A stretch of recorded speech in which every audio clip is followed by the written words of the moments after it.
kabajamtoota fi dhaggeeffattoota hordoftoota raadiyoo Daandiyaa. Assalaamu alaykum wa rahmatullahi wa barakaatuh. Oduuwwan keenya guyyaarraa akka lakkoofsa biyya keenyatti eebla 17 bara 2010 guyyaa roobii guyyaarraa qabannee dhiyaannee jira. Oduuwwan guyyaarraa kan isiniif dubbisu anu birees keessan Hamzaa Booranaati. Ajjechan humni agaazi ilmaan Oromoo irratti raawwachaa jirtu cimee itti fufee jira. Godina Shawaa Lixaa aanaa Gindabarat ganda baadiyyaa Candoo Jiba keessatti ilmi Oromoo tokko badii tokko malee rasaasa torbaan rukutamee ajjeefame. Godina Shawaa Lixaa ganda baadiyyaa Candoo Jiba keessatti humni agaazi wayyaanee dargaggeessa Oromoo umrii 20 kan maqaan isaa Lammii Alamuu Kabbee jedhamu rasaasa torbaan akka ajjeesan maddeen raadiyoo Daandiyaa qaanaannichaa raanuuf gabaasanii jiru. Humni agaazi kun uffata koora bittinneessa uffachuun shiftaa barbaanna jechuun gara gandichaa deemanii yakka tokko malee dargaggeessa kan rasaasa torbaan kan ajjeesan yommuu ta'u jarroonni kunis to'annoo jala akka hin oolfamne gabaafamee jira.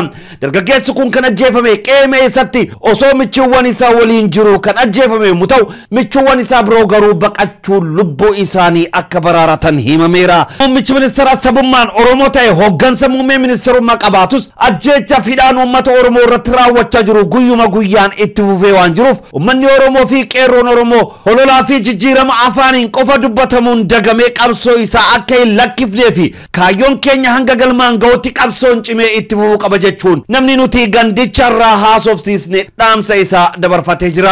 Naannichatti bilbiluudhaan turtii obboleessa keenya wajjin taasifne akka armaan gaditti isin dhageessifna nu faana bu'aa. Aloo akkam ooltan nageenyi badhaadha fayyaa? Akkam jirtu nagaa? Nagaa jirtanii baga jiraattan akkam jirtan? Nagaa eenyuun barre? Tole Hamzaa Booranaa jedhama raadiyoo Daandiyaa qaarraa bilbilaa jira. Godina Shawaa Lixaa aanaa Gindabarat ganda Candoo keessatti namni Oromoo tokko akka wareegame dhageenye waan sanirraati isin qorqorachuuf bilbilaa jirra. Maqaa shiftaa qabna jechuudha. Tole. Gara ganda baadiyyaa Candoo Jibaa kan jedhamu gara kallattii laga Abbayyiitti kan gadi dhiyaatudha. Tole. Naannoo sanatti imaluudhaan dargaggeessa tokko qeerma isaatti ajjeesanii jiru. Dargaggoon ajjeefame maqaan isaa eenyu? Maqaan isaa Alamuu Kabbee kan jedhamu. Balleessan isaa maalidha? Uumaa balleessaan qabu jara sana barbaada yeroo gara sana imalanii dargaggeessi kun bakka maabara dhuganii maabara wayitu jira naannoo sana. Ijoollota hedduu qabuuf itti qabeellaa warri kaan jalaa baqatanii dargaggeessa kan ammoo dhahanii ajjeesanii rasaasa torbaan dhahan. Rasaasa torbaan rukutanii? Qaamonni ajjeesa kun qaamota kamiidha adda baafamee onni beekame jira eenyufattuu isa ajjeese? Gandichi ganda baadiyyaati akka jedhamutti kora bittinneessaati jedhu. Uffata kora bittinneessaa uffataniyyuu malee immoo eenyummaan isaanii adda bahisirriitti hin beekamne. Garuu kan jedhamaa jiru kora bittinneessaati jedhamaa jira. Maatiin isa eessa jiran? Maatiin isallee achuma jiranii firaa fiixaa qaban ilmi Oromoo kun? Tole mee amma akkaataan qabatamni naannichi keessa jirtu maal fakkaata quba qabdanii? Gandichi ganda baadiyyaadha magaalaarraa fagoodha bu'anii ajjeesanii isaan gara magaalaatti ol deebanii mucaan guyyaa kaleessaa awwaalamee jira. Badiin mucaa kana wanni jedhamee beekamu jira dhugumanni nama yakka dalagee yakkaan barbaadamu moo maal isaa wanni isan addaan baafattanii beektan qabdu? Nama yakka akkasii dalagu miti mucaan ijoolleedha nama umurii waggaa 20 kan ta'udha. Tole. Barnoota jalqabee kan adda kutedha daa'imadha ijoollee reefuuti. Hedduu nama gaddisiisa.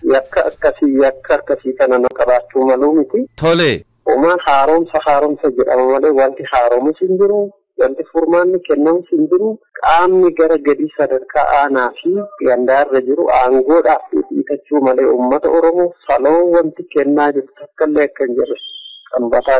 Kanuma wal qabsiiftanii keessattuu muummicha ministeera haaraa dhufe kanaaf akkasumas pirezidaantii mootummaa naannoo Oromiyaa obbo Lammaa Magarsaaf isin qabatamaadha warri biyya keessa jirtan waan kana waan hordofaa jirtan waan ilaalaa jirtaniin mee maal jettan maal dhaamtu? Wanni nuti dhaamnu haaromuu jechuun afaaniin otoo hin taane dhugaadhaan laphee qulqulluudhaan haaromuu barbaachisa.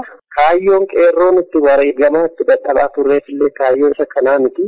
Yoo uummataaf haqaan hojjenna jedhan immoo uummataaf daandii sirrii irra bu'anii dhugaadhaan jijjiirama qabatamaa fiduu. Jijjiiramni qabatamaan haga hin dhufnetti immoo afaaniin uummata amansiisuuf yaaluun kaayyoo qeerroo kan duubatti deebisuusti. Ejjennoo keenya duraarraas kan nu jijjiiru miti haaromni afaanii homaan fayyadu. hojii qabatamaa arguu feena lafarra. Hayya jaala kenna horii bulii deebanii obboleessa kenna odeeffannoo illee nu kennu kan keetiif dhaamsa kana illee nu kennu kan keetiif egaa fira akkasumas maatii obboleessa kennatiif obsaaf jajjabina hawwina gumaan isaanii baha hayyee nagaa keessa nu jiraadhu galatoomii. Hayyee sunillee galatooma dargaggoos dheeroon Oromoo ololaan daangeffamee ololaan gowwoomsamee jennoo isaarraa duubatti akka hin deebine qabsoon hanga bilisummaan argamutti akka itti fufu ololli isaan gandaa baadiyyaa fi magaalaa keessa deemanii afuufan ejjennoo qeerroo duubatti akka hin deebine dhaamsa dabarfachuun fedha. Hayyee dhaamsa kan kee qeerroo hunda biraan sii gennaa nagayaatti. Komishiinarri mirga namaa kan tokkummaa mootummoota obbo Zeid Raad Al Hussein Ustaaz Ahmed Dinjabelii fi Profeesar Mararaa Guddina dabalatee namoota mana hidhaarraa bahan 10 haasofsiisan tokkummaa mootummootatti komishinii mirga namaa kan ta'e obbo Zeid Raad Al Hussein guyyaadhaan namoota mana hidhaadhaa bahan waliin marii akka taasisan himameera. Komishinerichi namoota mana hidhaarraa hiikaman Ustaaz Ahmed Dinjabel koreeffala barbaaddu hawaasa musliimaarraa Profeesar Mararaa Guddina Koongirees Federaalisti Oromoorraa Iskindar Naggaa Andu'aalam Arraage Nigist Yoonaataan Tasfaayee hoggantoota amantaa Ortodoksii Waaldibbaa Gadaamirraa hidhaman walumaa galatti namoota 10 ta'anii fi dhimmoota sabamiinsa mirga namoomaa biyyattii keessatti muudachaa jiran qorachuu irratti waliin haa hojjennu jechuun xalayaa affeerratiin marii guyyaa har'aarratti akka argamaniif akka affeere beekamee jira. Mariin adeemsifame kun magaalaa Finfinnee waajjira galma Koomishinii Ekonomik Afrikaa keessatti yommuu ta'u hirmaattonni marii kana dhimmoota garaagaraa kaasuudhaan yaada isaanii kennachaa kan oolan yommuu ta'u qabxiiwwan ka'an keessaa sarbamiinsa mirga namoomaa asiin dura biyyattii keessatti muudatee fi amma muudachaa jiru qorachuu irratti yaadni waliin haa hojjennu jedhu koomishinerichirraa akka hirmaattotaaf kan ka'e yommuu ta'u koomishinerichi akka ibses kanaan dura mootummaan Itoophiyaa isaan uggura kaa'ee kan turee fi yeroo ammaa kanatti mootummaan Itoophiyaa ifii isaatiin waamicha isaaniif taasisuudhaan akka isaan qorannoo gad bu'anii geggeessan kan hayyame ta'uu ibsuudhaan hirmaattonni madda rakkoo akeekuun biyyattii keessatti mirgi namoomaa kabajamuuf dimokiraasiin dagaagu akka qabu jala sararanii akka dubbatan beekamee jira. Hirmaattonni kun dabalataanis sochii muummichi ministeeraa Haaraawunii gochaa jiru irratti yaada isaanii kan kennan yommuu ta'u muummichi ministeeraa kan madaalamu waan afaaniin dubbataniin osoo hin taane jijjiirama qabatamaa isaan baatii 3-4 gidduutti fidaniin kan madaalaman ta'uu ibsuun jijjiirama fiduuf duraan dursa hidhamtoonni siyaasa hundi hiikamu akka qaban maakalaawin tokko cufamus manneen hidhaa iccitiin bakkeewwan hedduu jiran cufamu akka qabanii fi haalli qabamiinsa hidhamtoota fooyya'uu akka qabu dubbataniiru. Hirmaattonni kun aangaa'onni mootummaa uummata dararaa turan sochii haaromsa jedhamuun socho'amaa jiru keessatti muudamaa osoo jiranii jijjiiramni eegamu hafuu malu dubbachuun humnoonni tikaa fi waraana sochii jijjiiramaa muummee ministeeraa eegalan gufachiisuu danda'u yaaddoo jedhu akka qabanis dubbataniiru. Kallattiin miseensi koreeffala barbaaddu hawaasa muslimaa Ustaaz Ahmed Dinjabel hawaasni muslimaa mirga isaa jala mulqame ofumaa deeffachuuf socho'uu akka qabu dhaamsa dabarsan. Hawaasni muslimaa waggoottan ja'a dura gaaffiiwwan gaggabaaboo seera qabeessa fi ifa ta'an qabachuun akka furmaanni argamuuf karaa nagaaf nagaa qofaan sochii taasisaa jiraachuun isaa ni yaadatama. Haa ta'u malee mootummaan kun gaaffii hawaasa muslimaa kanaaf deebii qixa ta'e kennuu dhiisuun uummata muslimaa irratti tarkaanfii kanneessa fudhachuun kaan ajjeesee gari biyyaarraa ari'ee kaan hidhee hanga har'atti dararuudhaan gaaffii muslimaatiif deebii kennu akka hin barbaanne mul'isa akka ture yaadannoo yeroo dhihoodha. Haa ta'u malee jijjiirama hooggansa amma argameen haalli qabatamaan biyyattii keessa jirtu jijjiirama agarsiisu ni mala abdiin jedhu lammiiwwan biyyattii keessatti horamee kan jiru ta'us hawaasni muslimaa akka lammiitti jijjiirama dhufuurraa fayyadama ta'uun isaa akkuma jirutti ta'ee garuu rakkoowwan sirnichi amantii isaa irratti fide irratti garuu furmaata waaraa argachuu akka qabu ni hubatama.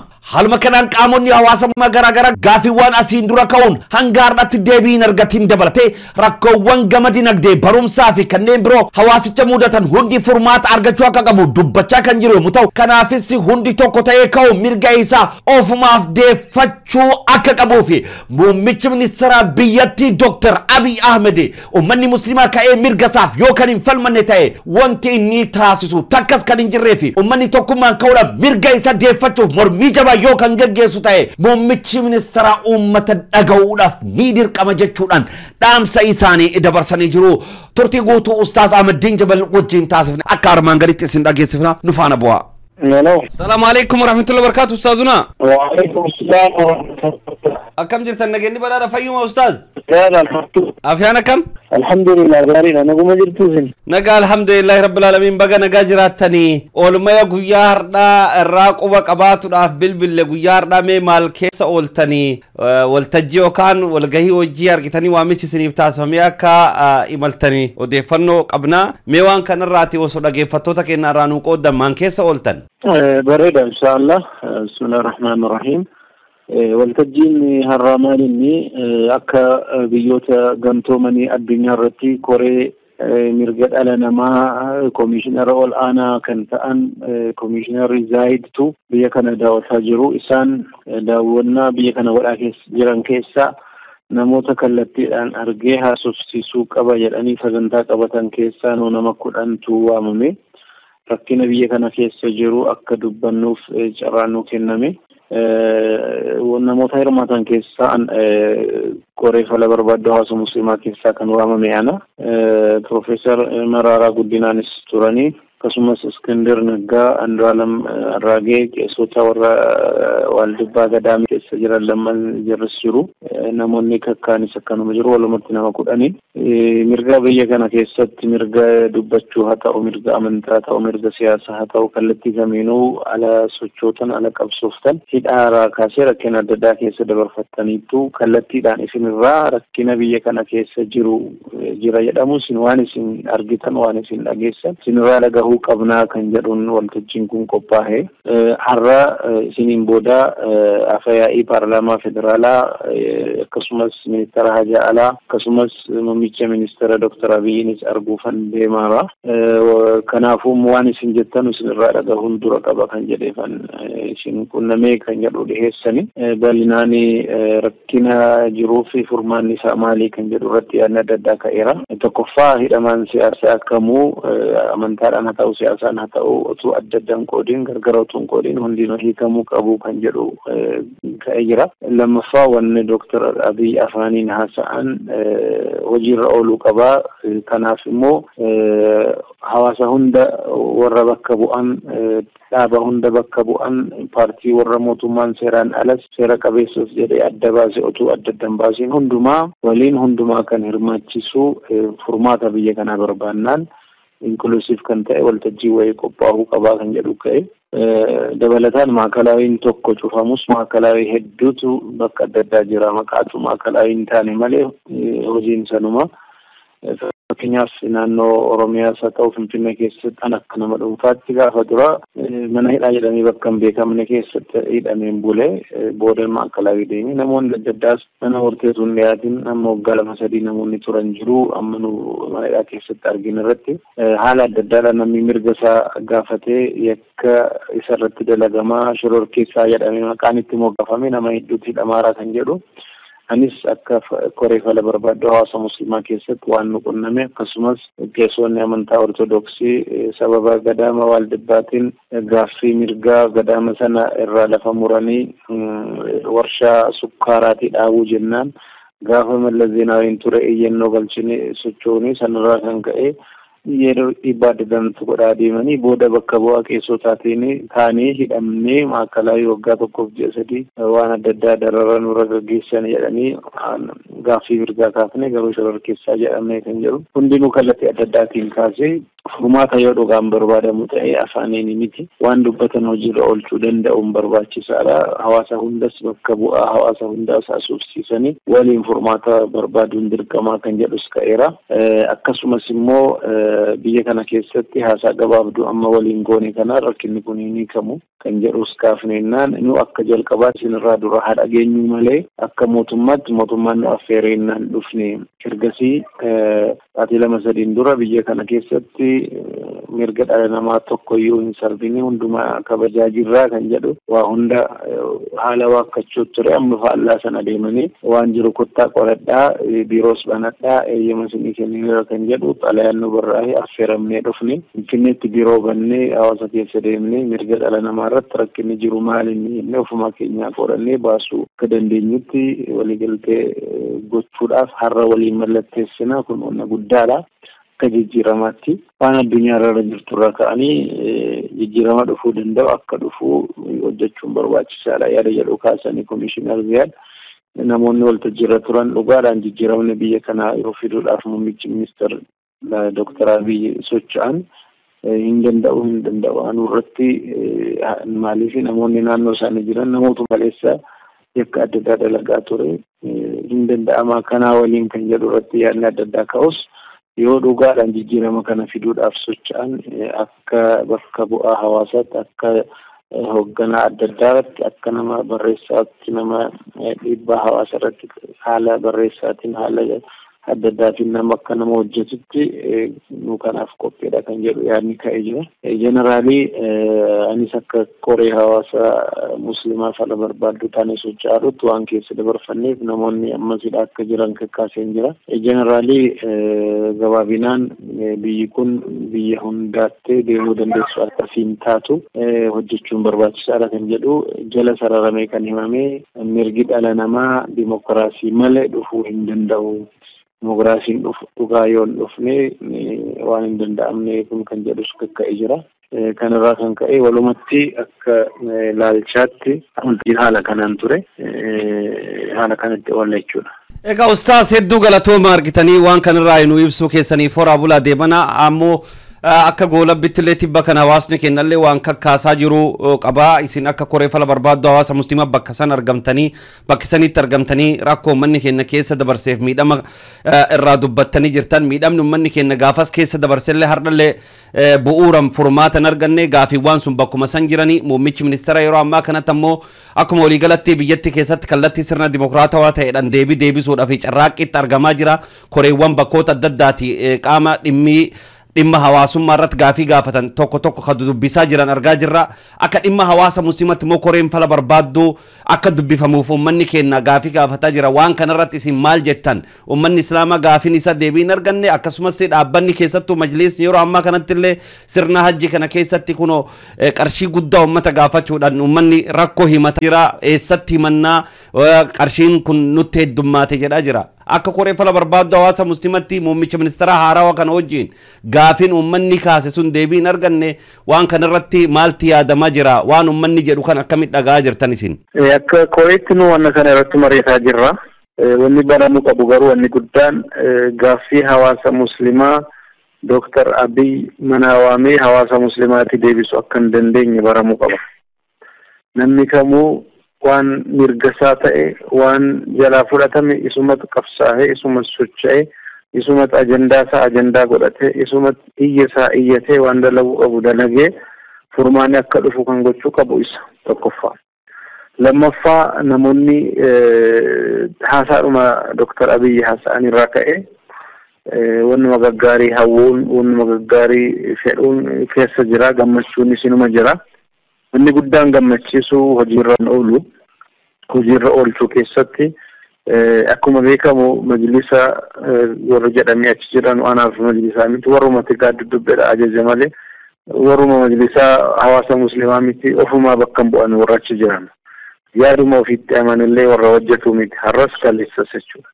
Kanaafuu majlisa dabalatee gaaffiin hawaasa musliimaa majlisa qofaa miti garuu majlisa dhugaa ta'uu dhabuudhaan rakkinni hedduu hawaasa keenya qunnamaa jira. Akkuma ati jette hajji irratti saamichatu godhamaa jira.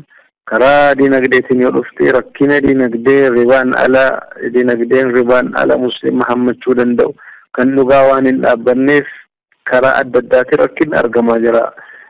Ikonomii keessaa musliimni bahaa jira. Ammallee warraaqsa dinagdee jedhamee Oromiyaatti godhamu keessaallee ni karaan amma irra deemamaa jiru hammam muslima qabatee deemuu danda'a. Muslimni kaleessas warraaqsa ikonomii jedhamee dubbatamu dinagdee sana keessaa sababa amantaatiin dubbachuu hedduun hafeenii jira. Ammas gara kanaan ala dhufus akka Oromootti yaadamus wanna muslima hammatu ta'ee nagarree anaafe. Gara biraattiin ol dhufnee manni shari'aa murtii shari'aa jedhamee akka seeraan dhaabbate jira fakkeenyaaf. Yoo achi dhaqxee maqaadhaaf mana murtii shari'aa Islaamaati garuu hojjetaan persentii 50-60 warra amantaa kiristaanaa hojii hordofu. Barreessaan achi keessa jiranu sekreetarii irraa kaasee warri galmee barreessan ni kaallee waraqaan barreessee chaappaa rukutee namni sii kennu warra kiristaanaati. Warra dubartii uffatan achi dubartii surree warra uffatan waan adda dhala laaltu maqaadhaaf mana Islaamaati mana murtii Islaamaati malee keessoo waan biraati. Kallattiidhaan yoo laallee hawaasni keenya gaaffii hedduu qaba. Barattoota bira dhufnee amantaa isaaf barumsa isaa tokko akka filatu dhiibbuun jira. Namni tokko diinii isaa sirriitti barsiisee ijoollee guddisuu irratti rakkina qaba. Rakkinni hawaasa muslimaa rakkina tokko lama jennee dubbannu qofaa miti. Kana sirriitti hubachuudhaaf tokkoffaa akka koree fala barbaaddu hawaasa muslimaatti karaan irra deemamuu qabu hawaasa keenyarraas yaada fudhataa jirra. Hawaasnis karaa adda addaatiin maal godhamuu qabu maalitti jirtu kan jedhu gaaffii kaasaadha. Nus itti deemamuu qaba. Sochiin karaa mirgaa hawaasa muslimaatiin jalqabame itti fufee galmaan gahuu qaba kan jedhu irratti amannee socho'aa jirra. Dr. Abiy koree kan haasofsiisuu baate callisee dhiise. Namoonni tokko maal laalu sagantaa irbaata irratti si bu'atu waamin hafeedha. Fakkeenyaaf sagantaa irbaata irratti nu waame garuu achiin booda callisi. Amma dubbiin waan akkasii waan mul'atu kana qofaa miti. Dhugaadhaan furmaata fiduudhaaf qophaa'eera moo hin qophoofne tokkoffaa. Lammaffaa yoo qophaa'e karaa hawaasni barbaaduun qophaa'e moo karaa biraatiin qophaa'eenis akkasuma. Dabalata immoo ajandaan kun haasaa godhame irratti sochii godhame irratti kallattii adda addaa irratti akka ajandaatti akkan argetti ammaa hin kaane. Kanaafuu kun wanni inni mul'isu akkuma jirutti ta'e waliin wanni immoo gara fuuldura akka jira. Kanaaf baatii 3 kan taa'e eega taayitaarra bahee baatiin 3 jiran kan dura yeroo waa hundi irratti mul'achuu danda'u. Dhugaadhaa wanni dubbatame yeroo kennan eeguu qabna hin qabnu hunda kan mul'isuu danda'u baatii 3 akkuma addunyaattis yeroo hedduu guyyaa 100 dura irratti namni madaalama. Kun waan jiruuf haala kanatti ilaaluu qabna. Akka sochiitti muslimni hawaasni biyya alaa jirus biyya keessa jirus namni biraa ajandaa akka godhuuf eeguu hin qabu. Kanaafuu kaleessas koree fala barbaaddu hawaasa muslimaas kan filate ummata, kan deeggares ummata, kan duukaa dhaabbatee kallattii adda addaatiin sagalee ta'e hiriira godhe waltajjii qopheesse hojii adda addaatti godhee deemaa ture hawaasa jechuudha. Hawaasni ammas gaaffii ni qabu. Biyya alaa warra jirus biyya keessaa warra jirus waliin mari'atee mirgi keenya kabajamee mataa keenya ol qabannee hawaasa diinii keenyatti eenyummaa keenyatti utuu rakkinni nutti dhufin deemuu danda'u akka dandeenyu akka taanu furmaanni Dr. Abiy miti anaaf furmaanni nama biraa miti. Furmaanni nuwa furmaanni hawaasuma keenya yoo hawaasni keenya cimee humna godhatee deemee Dr. Abiy miti abbaan barbaade hawaasa duukaa deemaa hawaasa fedhe hawaasa jaallatees dirqamee waan kabajuu danda'u yoo nu rafne mana waamee namni nuu kennu hin jiru kun hubatamuu qaba. Ustaaz edduu galatooma jazakumullahu khairan dhaamsa akkaan bareedduu nu dabarsitan mata duree kana irratti yeroolee biraa irratti illee isin quba qabaannee hawaasa keenyaaf itti dheenadhaan akka dhaamsa dabarsitan abdii guddaa qabna. waraabulaa deemanaa fayyaan keessan nu habaayatu. ayya ustaazuna jazakumullahu khairan. wassalaamu alaikum warahmatullahi wabarakatuh. وعليكم السلام ورحمة الله وبركاته. بلاتوما أيه قودين أرجع أنا جناك سنتي سرنا شوفين سمدرسة هوردفون سكنتان جيسا حاله أنجي فمين قودين أرجع أنا جناك سن كيستي قيادين قد سرنا شوفان سمدرسة كم براتوني إبجاء الكيستي براتشاتوران إلى الشيسون سكنتان جيسا حاله أنجي فما أكولي مدين راديو جاندياك نوف قباسانيرو سكنتان رتا واسي مسلمة لاقوفسان هدو تاي كان رتا قميفي دفلتان ما أولموني قدون كانينك الشيخ محمد بوسي Sheikh Muhammad Arroyle, Sheikh Yasin Sheikh Muhammad, Sheikh Abdul Malik Sheikh Adam saganti charat akka argaman maddeeni kennan uf gabaasanii jiru. Gootonni qeerroowwan ilmaa waaqoo guutuu kiiloomeetira 555 gindhiirraati guyyaa 17 karaalee dheeraa kana hunda imaluun gaafii ilmaan Oromoo qabannee handhuura Oromiyaa magaalaa Finfinnee akka jiran beekame. Gootonni ilmaan Oromoo Baalee gindhiirraa ka'uun kiiloomeetira 555 guyyaa 17 imaluun magaalaa Finfinnee kan seenanii fi imala dheeraa kana gubbatti nuti nama 40 gaafii uummata Oromoo miliyoona 40 qabachuudhaan magaalaa Finfinnee seennee jira kan jedhanii fi gootonni ilmaan Oromoo sanyiin ilmaan General Waaqoo guutuu fi Adam Saddoo akka jedhanitti imalli keenya kun kaayyoo gurguddoo 3 of keessatti qabatee jira. Inni jalqaba wareegamtoota keenya yaadachuuf akkasumas uummata Oromoo naannoo Somaaliyaa irraa buqqaan itti yaadatuuf akkasumas gaafiiwwan uummata Oromoo qabannee magaalaa Finfinneetti guyyoota 17 karaarra imallee magaalaa Finfinnee seennee jira kan jedhanii fi qeerroowwan Oromoo kun hamma ammatti magaalaa Finfinnee seenanis qaama mootummaa isaaniin dubbatu kan hin argatinii fi kallattii miidiyaatiin xiyyeeffannoo gahaa argachuu dhabuu isaaniitiin gaddi guddaan akka isaanitti dhagahame raadiyoo daandii haqatti guyyaa har'aa himanii jiru.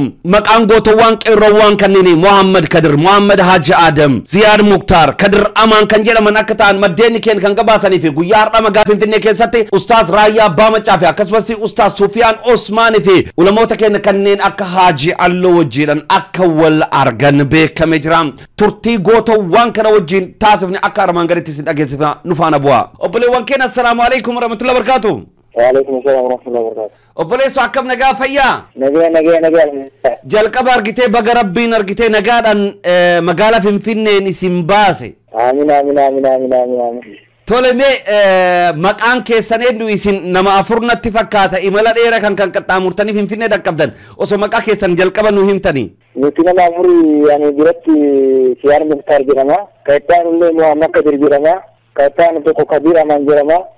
Inni dhuma ammoo Mahmud Haji Adam jedhama. Hundi bakkuma takka isaanii magaalaa Madiiniiri. Mee maaltu waan kanaaf isin kakaase imala dheeraa ganga'u aarsaa ganga'u wanni isin kafalsiise maalidha maaltu kanaaf isin kakaase?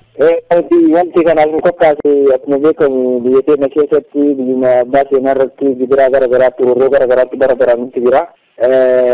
Dhufa dabra nuyi roorrifamnaa kanumaaf agartee namni qabsoo garagaraa godhaa kun beekumsa isaatiin qabsoo godhaa kun qabeenya isaatiin qabsoo godhaa nutillee waan biraan qabnu himatee naan biluma keenyaan deemnee qabsoo san agarteetiin waa wayii haa goonu jenneet yaadannoo gargaraatiin gaa tokkoffaa yaadannoo wareegamtoota seenaa waa ta'u lammata immoo lammiilee keenya kan roorroo diinaatiin ta'e isaanirraa naannoo Somaaliirraa buqqa'aniif jennee waa hedduu akkasitti jalatti qabatee jira.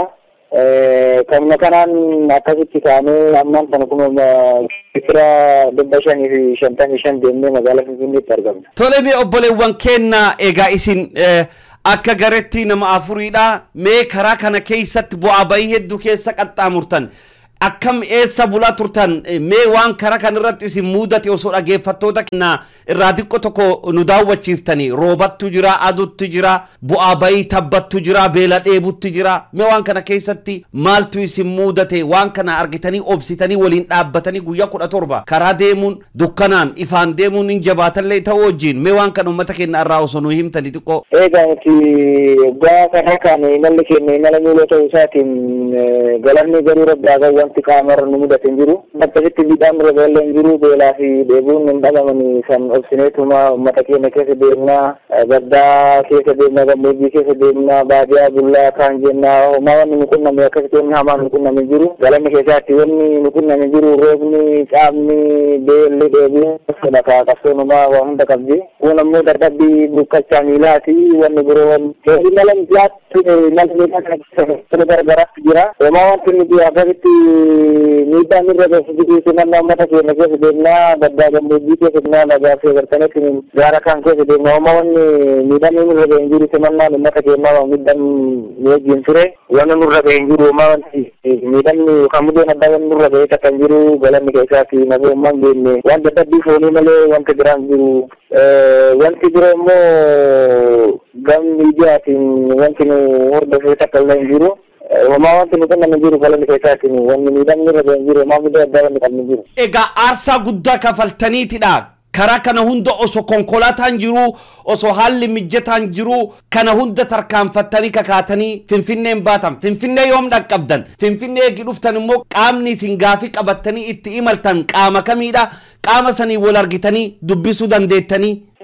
Nuti akkuma isheen qaamni mootummaa waan gidduu tokko illee jiru namootuma dhuunfaa yookaan immoo warra nu beekan warra biyya keenyaa kaasummaa keenyatti akkasitti nu fuudhanii nu keessummeessan malee miidiyaa wanti nu agartanitti nu hordofillee hin jiru nama agarte walqunnamnee illee hin qabne nuti nama keenya nama hagammaatti nama keenya uummata Oromoo ta'uma keenya wajjin jirra malee wanti gargaarsa mootummaa irraa nu godhame tokko illee waan arginu hin qabne nuti. Qaamni isin dubbisuu barbaaddan sun waajiratti deemtanii jirtanii waajira deemtanii jirtanii? Waajira isaanii bariisaa geennee turre homaa qaamaan gaadhan isaan jiranii qaamota ta'an dubbisnee turre isaan dhimmoojjiitiif ba'anii jiranii. Waajira kami deemtan? Caffee mootummaa naannoo Oromiyaa waajira pirezidaantii Lammaa Magarsaa deemtanii?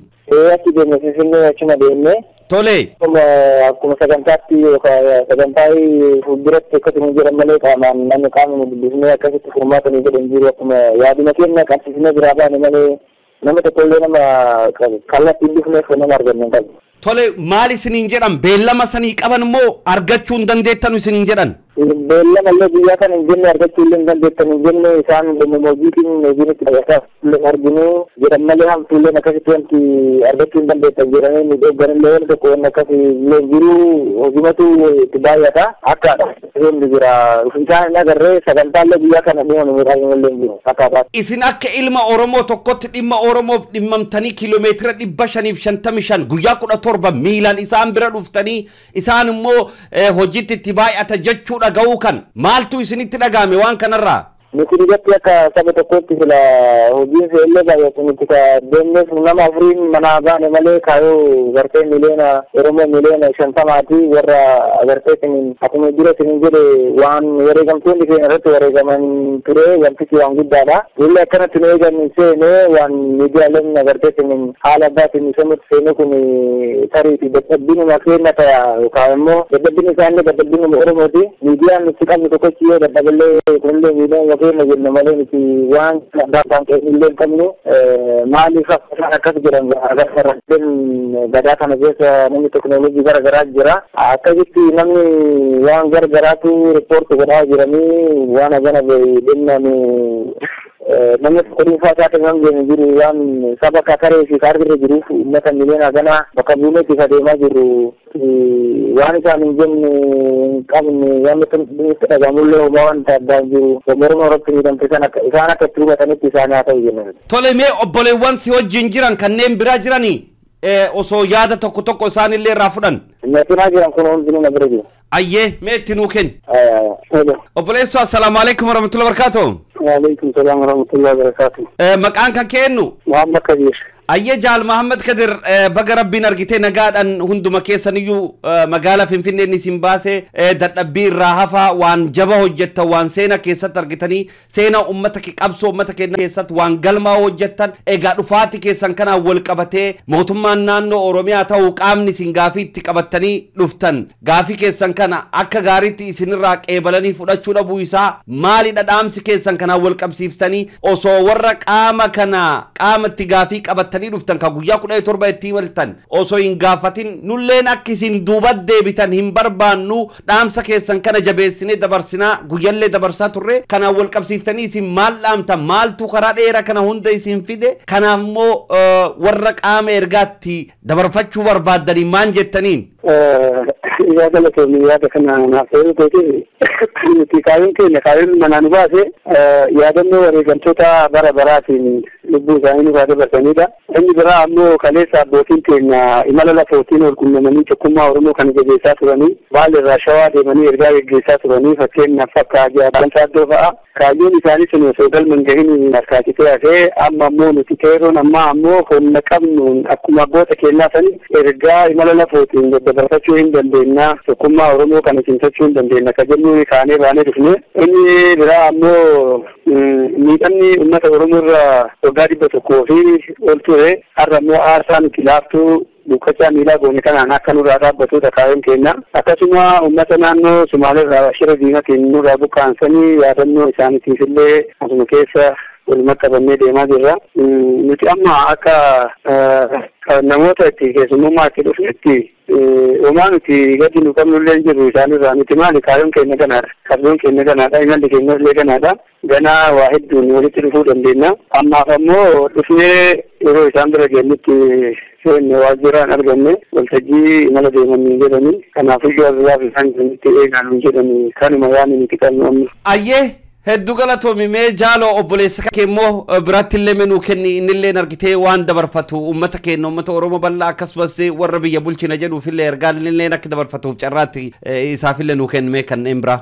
Ayyee shiikunatti. Hello, assalamu alaikum obboleessoo. Waalaikum salaam warahmatullahi wabarakatuh. Maqaan kan keen? Kadir Amani. Jaal Kadir argitee baga Rabbiin argitee nagaan garee keessan hunduma keessan baga Rabbiin argitee karaa dheeraa kana booda nagaan Finfinneen isin baase mee akka qeerroo tokkotti imala kana keessa bu'aa ba'ee keessa dabarsa maantu sitti dhaga'ama akkasumas immoo wanni isin qabattanii dhuftan bakkaan ga'uu keessatti ammaan boodallee socho'uu keessatti mee qophiin keessa maal fakkaata aarsaan isin amma kafaltan kan akkamitti ibsitaa qeerroo keenya immoo kanneen biraa fuulduraaf immoo maal isinirraa barata waan jedhu wal qabsiisimee ka'umsirraati dhaamsa uummata keenyaaf illee dhaamu. Amma galatuma ani wanni annaamu barbaadu uummata keenya gaafiin isaanii ka gaafatame waan hin ta'in waggaa baay'ee ta'eef nutis ammoo akkasumatti gaaffinas sanumaan wal qabatee ittisee bakka galma haa ga'u dhaabbachuun qabu ijoollee argitee tokkummaan keenya itti haa fufuu itti haa cimu nuti ammootu bakka sanatti deemnee dhufnee dhuunfaa keenyaaf hin dhufne sabaaf dhufnee kanaaf ammoo dhaamsaan dabarsuu barbaadu tokkummaa itti haa cimuuti jechuu barbaada gabaabumatti ammas ammoo wanni na gammachiisu takka jira sabni keenya bakka hagam bakka nu ginni irraa kaanee as geennutti akka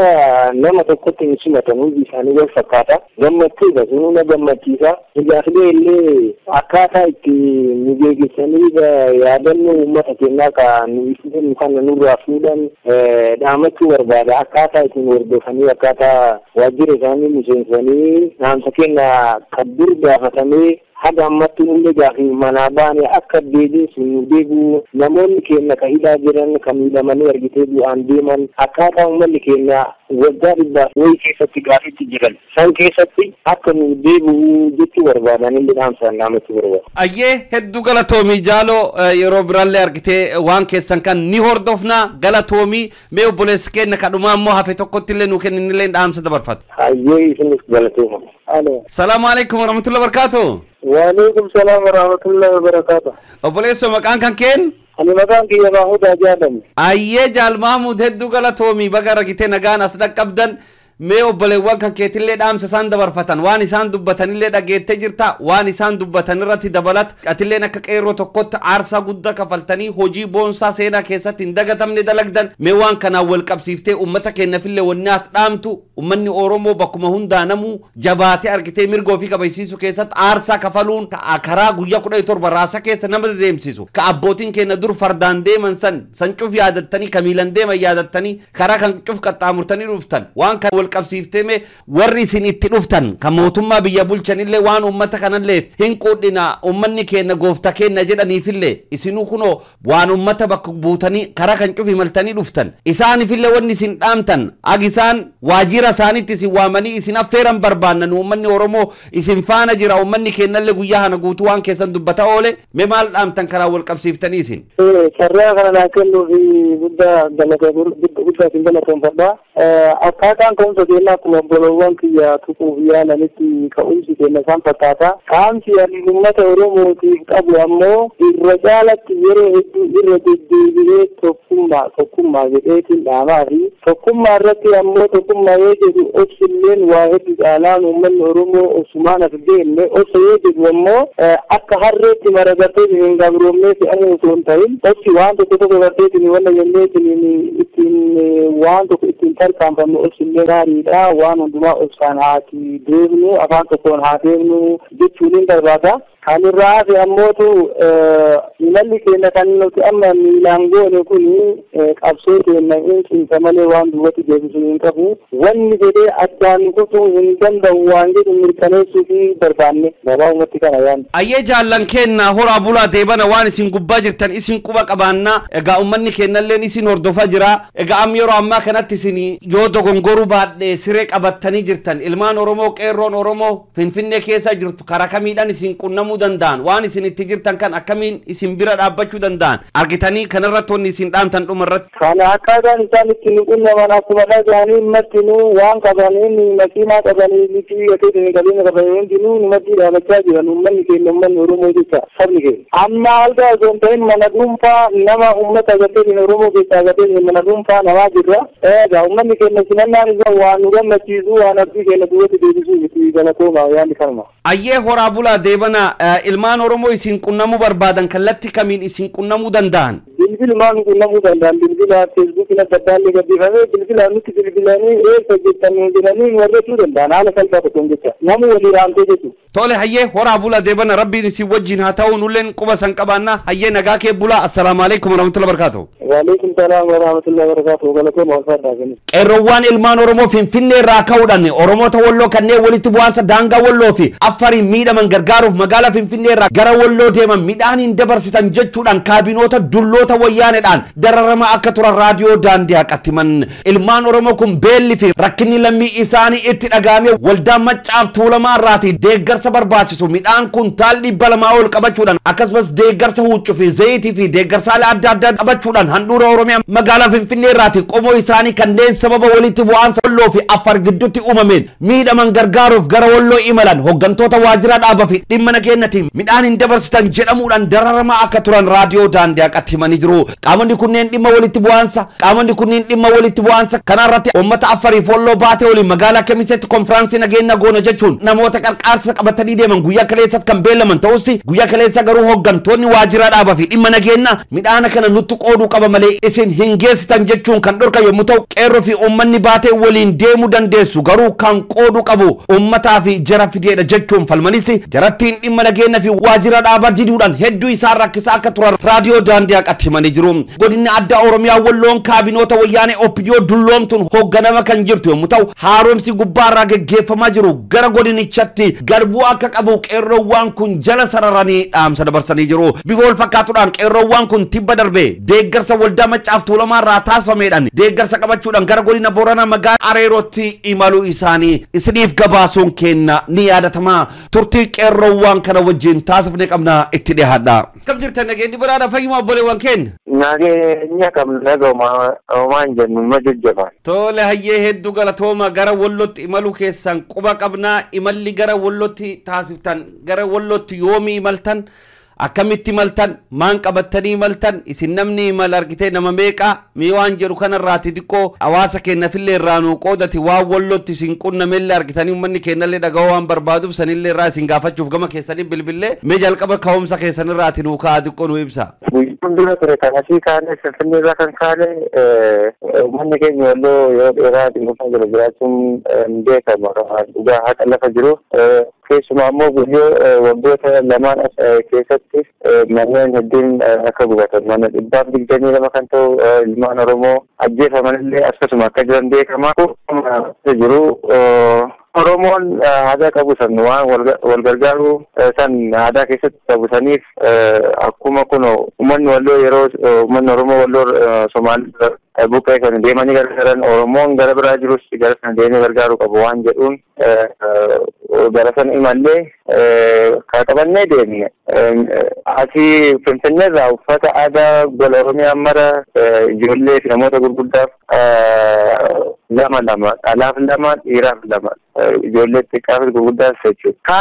Kan akka midhaan nyaataa kuntaala 210 zayitii abbaa litirii 3 gubatan lakkoofsa sanaan sukkaara ashaboo haafaa nyaata ijoollee fayyadamu kana waan irra afatan kana marayyuu magaala baatee irraa qopheessine yoo imaltu qaamni bulchiinsaa uummanni bakka sana jiru dubbisi rakkoon qabu waan gaarii jedhanii ni simatan akkaataa kanaatiin qaama bulchiinsa aanaa baatee dubbisnee deemne ergatti deemnee isaanillee ni simatanii biirootti nu waamanii nu haasofsiisanii waan gaarii jedhanii guyya lammata bullee qaamni dhimma nageenyaadhaan kunillee biiroon nu waamee rakkoon qabu nuun jedhanii erga waamarayyuu guyyaa kaleessaa jechuudha. Waamara erga qopheeffannee seenee konkolaataatti akka uummata walii wal arguu hin dandeenye akkasiin qaamni nageenyaa waamarayyuu erga rakkoo nuun jedhanii erga seennee walii wal arguuf kaanee akka deemuu hin dandeenye himanii uummanni bakka rakkoon sun uumame baadiyyaa irraa walitti qabamee nu eegaa ture.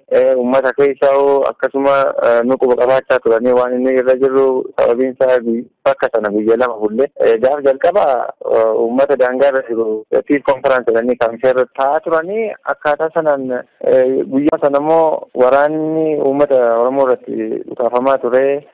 Kaleessallee akkasuma uummata irratti dhukaafamaa ture. Akkaataa kana ture akka deemuu hin dandeenye nutti himanii maaliif hin deemnu jennee yoo gaafannu gargaarsa kana uummata bira geessuuf soorsiin bakka dhufee beekamuu qaba. Sanammoo laayisensii fiduu qabda nuun jedhanii maal uummata gargaaruuf uummata rakkoorra jiru nyaata finnee kan dhufne saniyyuummoo bakka biraatu hin taane magaala sanaa fuune laayisensii maaliif barbaachisu jennee gaafannee yoo akkana gochuu hin dandeenye magaala kana keessa bahuu hin dandeessanii yoo waan kana yaalii kan gootan yoo ta'e poolisii keenyaan tokkoon isin funaannamuun jedhanii boodarra waraanni magaalatti gadi bahee ture poolisiin uummataas akkasuma uummanni illee waan kana quba waan qabuuf waa gurraa finjaafillee ilaaluuf waan namatti hin tolle arguu irraa dhiigni dhangala'u irra jenneen magaala sana gadhiisnee baanee uummataanis tasgabbeessinee kallattii kamiinuu sirreessinee waraqaa isaan jedhan sanan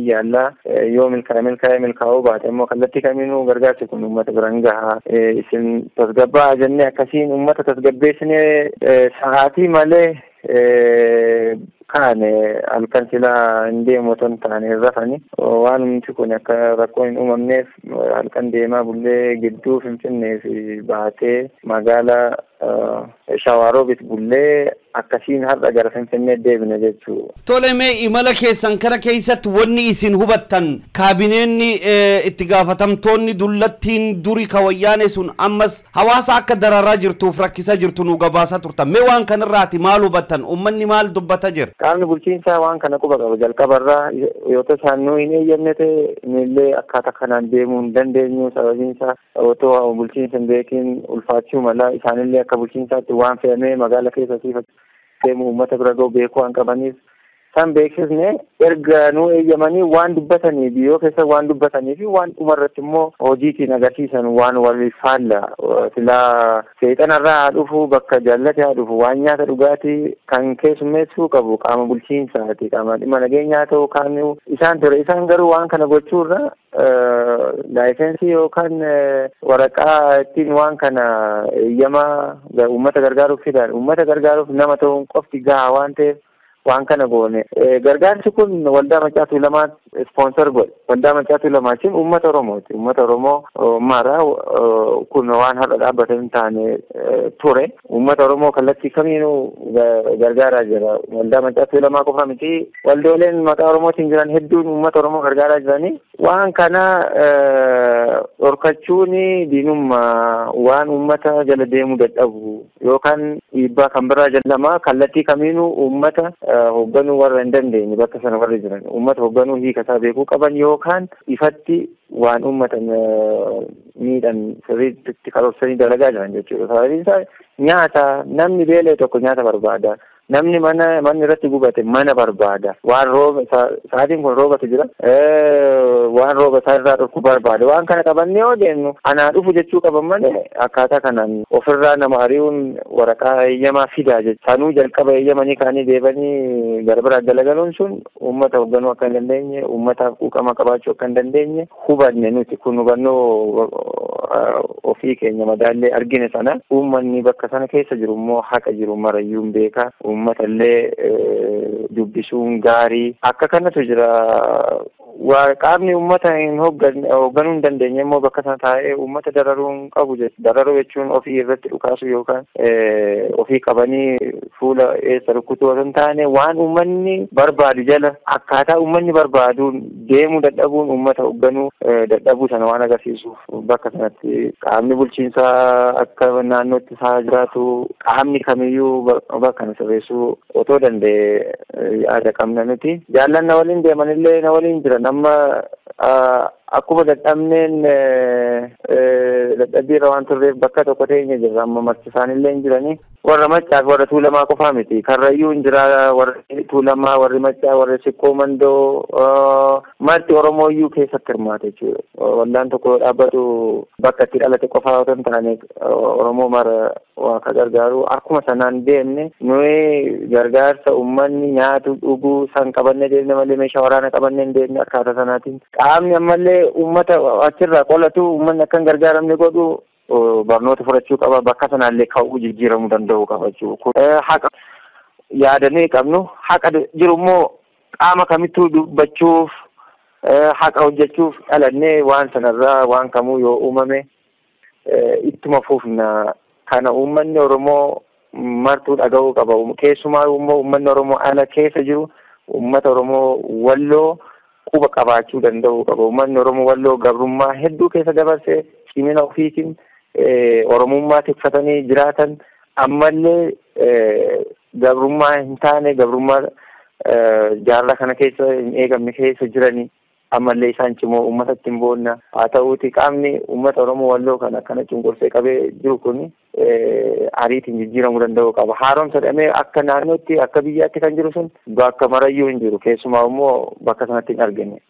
Qaamni waliin gargaariina jedhu nama nyaata barbaadu hin godhiinaa jedhu sun diina seexana malee dhala namaa jechuun fi aduu'anii manni irra gubateera roobni isaa roobuu aduun haa rukkutu dhalatte ala keessatti nyaatan argachuun suni dhala jechisiifne nuun akkasii kabaja qabaa dhalootaan namni kamuu sanyiitiin miti kabaja qaba isaan agarsiisaan jiran hooggantoonni bakka sana jiran akka nuyi argine waan sun akka kana yoo jaallan na waliin deeman nam tokko dubbistee itti kenna yoo yaada biraa qabaattellee haqa jiru waan ta'eef qara dubbachaa hin jirru. Alo jaalo yoo akkam nagayaa? Yoo yaadan nagaa fayyaa. Akkam jirtan nageenyi keessan baraadha fayyuma?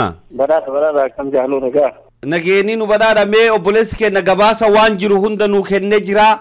Keessattuu mee isin immoo kanumaan dabalatammoo warri caasalee mootummaa naannawa sanitti jiran ka deeggarsa uummata keenyaaf qabatanii deemtan kan ugguruu keessatti akka hawaas biraan dhaqqabne gochuu keessatti waan hubattan rakkin uummanni Walloo keessa jiru akkamitti xiinxaltan uummanni sun uummata hedduu miidhama qabu miidiyaaleen hedduu waan isaanii argitee dhaqqabeellee gabaasaan jiru namnilleen argitee waan isaanii kan hedduu naannawa sanirraati nuu himaan jiru mee isin immoo qaamumaan dhaxxanii rakkoo uummata argitan maal argitan rakkoo uummataa uummanni Walloo maal keessa jira warri bulchiinsi bakka san jiran ummataaf akkam kee jiran hiree arganne kanaan ummata kanaa ta'uudhaaf waan ummanni san keessa jiru ija ummata sanitti agarsiisuudhaaf ummata keessaa falaa kanatti agarsiisuudha kaa'uun deemneefi inni kun immoo ummanni sun miidhaan inni keessa turu jaarraa kalee irraa sunni kaaba gubbaarraa gadi dhangala'aa ture san dandamatee haga addaatitti oromummaa isaatiin har'a gahee jira.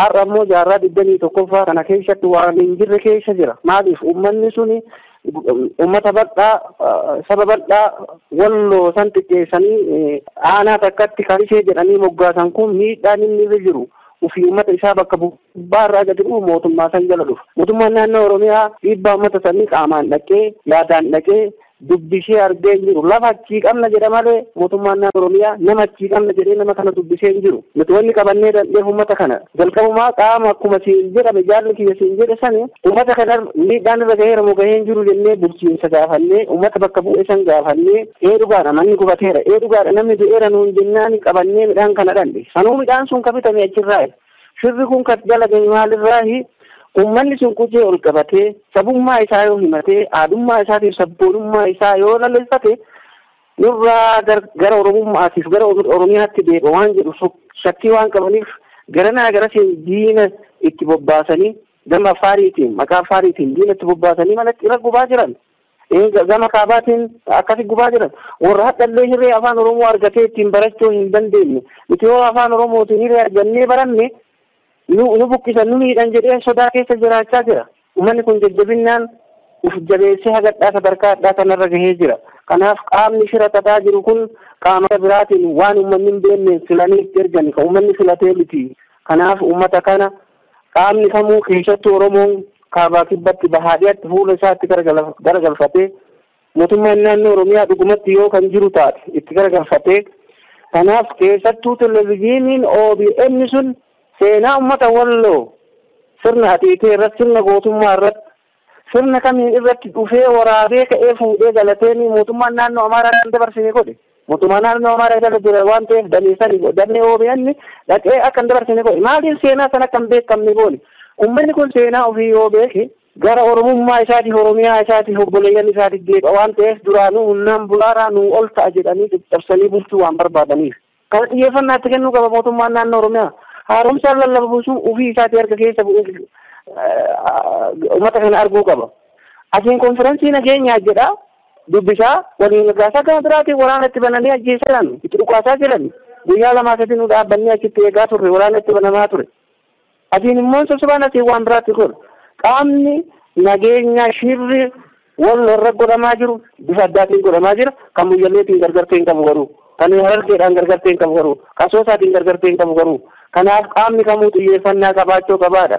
Nuti yoo midhaan kana qabannee deemnu tole nuun jedhanii akkaataa kanaan geessisna nuun jedhanii eeganuu eeyyamaniin booda lakki isin geessisitanii nuuf kana godhaa nuun jedhanii lakki nuti qooda jedhanii kooboodhaan safarraaf jedhanii lakki kootoof safaruu hin dandeettu waan kana nuti kennuufii danda'a. Ammanatu ramadamee fi dhufi deemneetiin hubanneetiin dhufne uummanni sun immoo waan garaa isaa nutti himachuu qaba jennee ijaan argina jennee bakka jaarroleen jiranitti bakka qeerroon jiranitti bakka immoo qaamummaa seeraa sunuu beekuu qabanitti waan kana itti himnee jirra jala murree.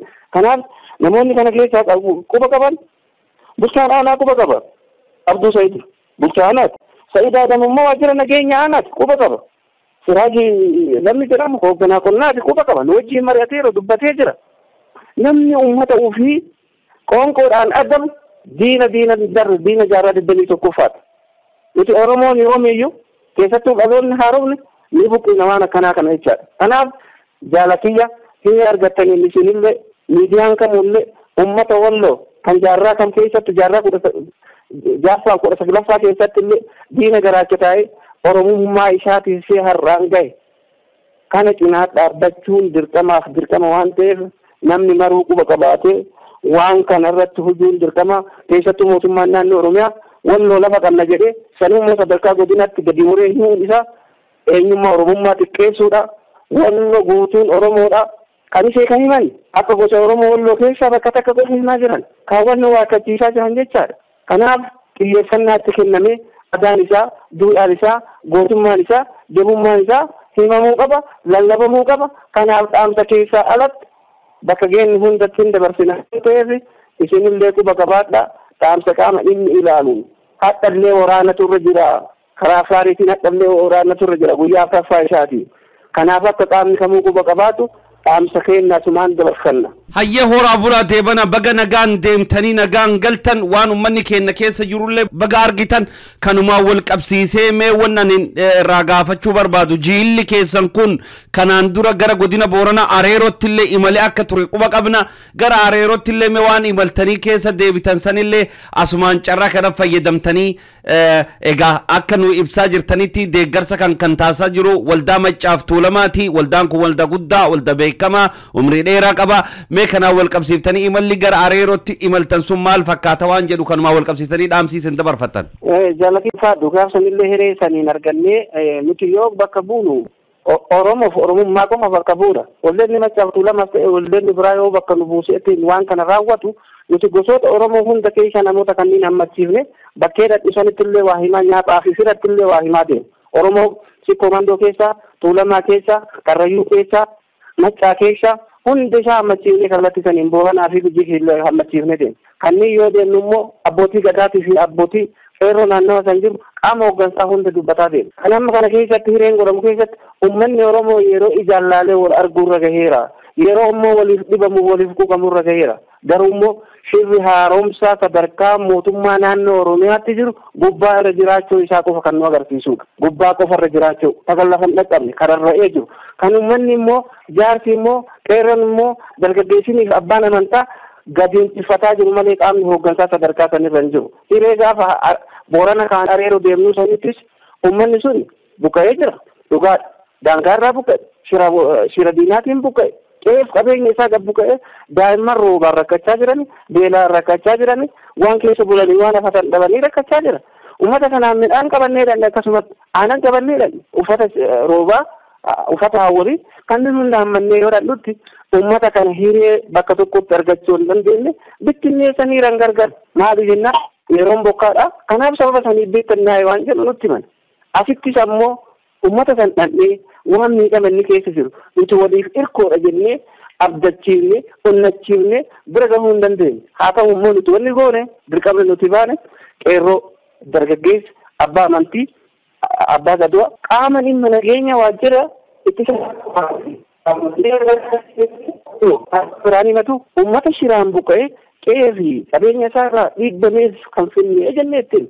Kana ergoon booda qeerroon illee keessa teette yaada kennite abbaan gadaallee yaada kennite lamuu maaltu ta'e yoo nuti achiisaanee deemnu maqaa uummata kanaatiin qaamni bulchiinsaa naannawa san jiru qoonqoo daa'imman kanaa qabatee ofii isaatii addaan ciratee qaleecha. Ofii isaatii addaan qotatee kare kun nu dhukkubsa dhugaadha. Quuqama nutti dhaga'u nu laalessa jecha. Nyaanni yoo gadi nu laalessu immoo qaamni namni itti gaafatama waajjira ittisa balaa jedhamu namni galgala jedhamu nutti kennitan mukkeen nutti kennitan. Nuti abbaa keenya kennuu dandeenya waan jedhuun gara beekamsaatiif dallansu asii goonee deemnu. Shubbi biraa ammoo ammallee muyyalee irraan ka'e namoota keenya nagaa irratti gochi sukkanniisaan sun nurratti raawwate akkaataa itti deemnu hin dhabne waan ta'eef kan hadhallee borullee viidiyoodhaan qabna hin saaxillaa qaamni uummata keenya hin quuqamne qaamni uummata keenya hin miidhamne uummata Oromoo bakka bu'uu hin danda'u. Uummanni Oromoo immoo ofirra kaa'uu hin danda'u. Kan dhokatee uummata Oromoo irratti dalage jallaa keenyas haa ta'u diinas umurii hin qabu jecha jaarraa kana keessatti.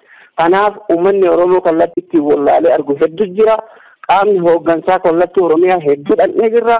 Baale keessa deemnee jirra. Harargee boonee jirra. Boorana dhandhee jirra. Wallo dhandhee jirra. Oromiyaa magaalota hedduu keessa deemnee sarree fuudhaa jirra jechaadha. Nuti qaamni barate qaamni dhaloonni haarawaa jecha. Kanaaf sadarkaan uummanni keenyatti jiru sadarkaan hooggansitti jiru walitti kagitaan jirre ta'uu isaati. Waliif obsuu wal danda'uu bira dabree waan ta'eef kanaan asirratti wanni waliigallee walitti dhaammachuu barbaannu nuti keessattuu qaamni waa hubatu qaama uummata keenya laaloo qabu dhugaadha tartiibuma masa qabu waliin dhageenya wal hoogganna jennee waliif obsaa jirra malee shirri sadarkaa gadaanitti jiru kun immoo uummata keenya miidhaa jira. Qaamni mootummaa naannoo Oromiyaa uummanni abbootiin gadaa jaarsi jallaa keenya keessattuu ittinuudha. Bisu balleessuudha waan ta'eef asiin mallee dhaamsa keenya akka nama waa hubateetti akka saba tokkorraa baanetti akka dirqama qabnutti dhaammachuu barbaadaa jedha. Ayyee horaa bulaa deebanaa wal quba qabaannaa imalli keessan kutaalee adda addatti taasistan kun cimee itti hafoo waan keessa baataniif waan keessa fuullaatan nuufillee qooduun dagatinaa nulleen gara hawaasa keenyatti argitee imalli keessan kun maal akka fakkaatu faan hubattan hawaasa keenyaaf ni dhaqqabsina baga nagaan deemtan baga hawaasa keenya bira dhaqqabdan baga daawwattan baga immoo argitee waan hawaasni keenya keessa jirullee nu qooddanii horaa bulaa deebana nagayaatti. Liyyu poolisiin kallattii godina Gujibaa aanaa gumii Eeldallootiin lola uummata keenyaa irratti galgala guyyaa har'aa akka bante maddeenni keenya gabaasanii jiru. Liyyu poolisiin Somaalee tooftaa haaraa jijjiiruudhaan guyyaa kaleessaa galgala tuuta muraasaan dhokattee lubbuu nama baasuudhaaf gara godina Gujibaa aanaa gumii Eeldalloo ganda Deeressaa jedhamutti imaltee kan turte ta'us uummanni tokkummaan birmatuudhaan ifirraa faccisee shiira isaanii kan jalaa fashaleessu yommuu ta'u maddeenni keenya akka gabaasanitti guyyaa har'aa immoo galchuma loonii irratti daguudhaan dhukaasa uummataa irratti kan banteef nama tokko madeessitee namni tokko akka wareegame maddeenni keenya gabaasanii jiru. Dhimma kana irratti guyyaa borii odeeffannoo dabalataa kan qabanne isiniif dhiyaannu ta'a. Hidhaan ilmaan Oromoo irratti gaggeeffamaa jiru cimee itti fufee jira. Hidhaan komaand poostiidhaan ilmaan Oromoo irratti godinaalee hunda keessatti gaggeeffamaa jiru ammas cimee itti fufee jira. Haaluma kanaan guyyaa har'aa komaand poostiin itti gaafatama waajjira poolisii aanaa Beegii Inspektar Bantii Yaadataa fi itti gaafatama dhimma nageenya aanichaa qabuun akka hidhan beekamee jira. Kallattii biraatiin barattoonni mana barumsaa sadarkaa lammaffaa high school fi sadarkaa tokkoffaa elementary magaala Qobboo guyyaa har'aatis mormii cimaa dhageessaa akka oolan maddeenni keenya gabaasanii jiru. Hanga barattoonni yakka tokko malee nu biraa hidhaman mana hidhaarraa nu hiikamanitti qormaata hin fudhannu jechuudhaan guyyaa sadaffaaf mormii isaanii dhageessaa akka jiran maddeenni keenya naannichaarraa dubbifnee odeeffannoo dabalataa nuuf kennanii jiru. Ka'umsisaa jalqaba guyyaa ayyaantuun ajjeefamtee isaa jalqabeeti. Guyyaa sana mormii akka seera miidiyaati. Gurgurii gaggeessaa tureeni magaalaa haala sana wal qabateeni barattootaa fi dargaggoota nama baay'ee dhahanii turanii guyyaa sana mormii sana irratti kan ta'e namoonni rabuudhaan du'e namoota 12 hafe.